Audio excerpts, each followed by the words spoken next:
আসসালামু আলাইকুম। আজ আমি আপনাদের নতুন একটি ওষুধ সম্পর্কে আপনাদের বিস্তারিত জানাবো। তা হলো লুলিজা লুলিকোনাজল ক্রিম, প্রস্তুতকারক নোভিস্তা ফার্মাসিউটিক্যাল লিমিটেড।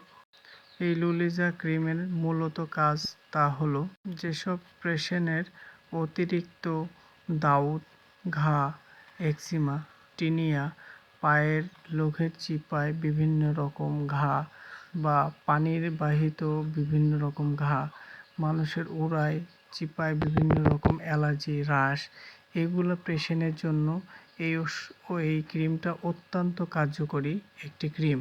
বাজারে আমরা বিভিন্ন রকম ক্রিম ব্যবহার করছি কিন্তু ফলাফল পাচ্ছি না। তাদের জন্য লুলিজা ক্রিম অত্যন্ত কার্যকরী একটি ক্রিম। এই ক্রিমটা আমরা কিভাবে ব্যবহার করব তা হলো প্রতি রাতে একবার 1 ইঞ্চি পুর করে 2 থেকে 3 সপ্তাহ আমরা এই ক্রিমটি ব্যবহার করব। এই লুলিজা ক্রিম বাংলাদেশের সকল ওষুধের দোকানে পাওয়া যাবে। ধন্যবাদ।